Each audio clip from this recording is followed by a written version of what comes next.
Randall White. Dennis Martinez. Larry Walker. J'aime ça regarder mes vieilles cartes de baseball, spécialement quand je retrouve des joueurs des expos. Vous savez quel était le sujet de conversation de tous les Québécois il y a plus de 50 ans, plus précisément à la fin du mois de mars, début avril 1969? Eh bien, tout le monde parlait de la venue du baseball majeur à Montréal. En effet, pour la première fois, il y avait une équipe du baseball majeur au nord de la frontière américaine. Pour la première fois, du baseball professionnel allait se jouer à l'extérieur des États-Unis et c'est à Montréal que ça allait se passer. Vous savez que l'histoire du baseball à Montréal est une histoire d'amour depuis près d'un siècle, en 1969, parce qu'on jouait au baseball dès la fin du 19e siècle. En effet, même si plusieurs mentionnent que Doubleday est derrière la création du baseball dans le nord des États-Unis, allez voir un jour Cooperstown, le temple de la renommée du baseball, à la fin des années 1860 aux États-Unis, eh bien, spécialement, on peut s'imaginer qu'il y a du baseball à Montréal et dans la vallée du Saint-Laurent à la même période, parce qu'il y a évidemment des Canadiens français, on se rappelle qu'on a vu ça en classe, qui vont aller travailler dans les usines et manufactures de la Nouvelle-Angleterre et en revenant au Canada, vont importer le baseball. Et on joue donc à ce jeu-là assez rapidement à la fin du 19e siècle. On pourra parler un petit peu plus tard, peut-être dans une autre capsule, de Lajoie, Napoléon Lajoie, une des grandes vedettes du baseball à la fin du 19e siècle, un Canadien français. Donc en 1969, c'est à frénésie à Montréal parce qu'il y aura du baseball professionnel, un rêve porté par M. Jean Drapeau, le maire de Montréal, qui va régner sur la ville dans les années, donc fin 50, 60, 70, pendant plusieurs années, qui va être un peu l'auteur de plusieurs projets d'envergure à Montréal. Et les expos représentent très bien cette ouverture sur le monde. Vous savez pourquoi? Parce que le nom Expo est en hommage à l'Expo universelle qui a eu lieu à Montréal en 1967. Tout le monde le sait, Terre des Hommes, un grand succès, autant pour le Québec, le Canada, Montréal, et sur la scène internationale. Et on veut garder vif ce souvenir de cette belle exposition universelle en nommant notre équipe de baseball majeur du nom des Expos, abréviation d'exposition. Ça passait bien proche de ne pas voir le jour, les expos, vous savez, parce que la franchise est attribuée à Montréal en 1968 avec les Padres de San Diego, pour la petite histoire. Et malheureusement, très difficile de trouver un stade et très difficile de trouver des propriétaires. C'est donc un certain John McHale, M. Snyder et M. Brofman qui vont sauver la mise quelques semaines avant l'ouverture de la saison de 1969 et qui vont littéralement donner naissance aux expos, tels que nous les connaissons à l'époque. On va jouer où? On va jouer au Parc Jarry, qui est un beau stade municipal de quelques milliers de places pour avoir une assistance digne des majeurs.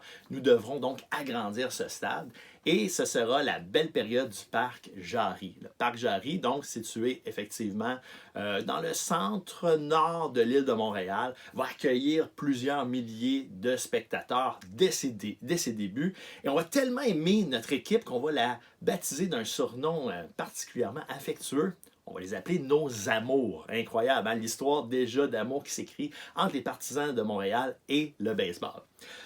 Évidemment, le premier match a lieu en avril et on joue à Saint-Louis. Les Expos remportent ce match 11-10. Il faudra attendre le 14 avril avant d'avoir un match véritablement à Montréal, au Parc Jarry, contre les Mets de New York. Incroyable, les Expos remportent ce match.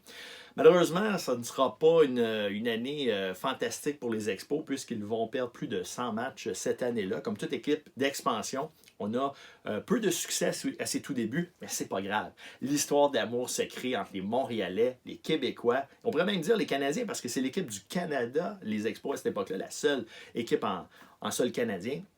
On aura la chance d'assister à un match sans point ni coup sûr de la part de Bill Stoneman dans les premières semaines de la saison.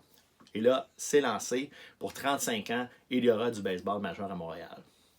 Malheureusement, si vous êtes un peu attentif à la couverture sportive, vous savez fort bien qu'il n'y a plus de baseball professionnel au Québec et à Montréal depuis 2004. Les Expos nous ont quittés pour un déménagement à Washington. Vous connaissez les Nationals de Washington, les gagnants de la dernière série mondiale en 2019, eh bien, oui, ça fait un petit pincement au cœur. Est-ce que ça aurait pu être les Expos de Montréal et gagner la Série mondiale? Probablement, possiblement, on ne sait pas. Toutefois, en ce moment, il y a de nombreuses discussions pour un éventuel retour des Expos. Grâce à qui? Et oui, vous l'aurez deviné, le fils de M. Brofman, donc le fils de Charles Brofman, M. Stephen Brofman. Une grande famille.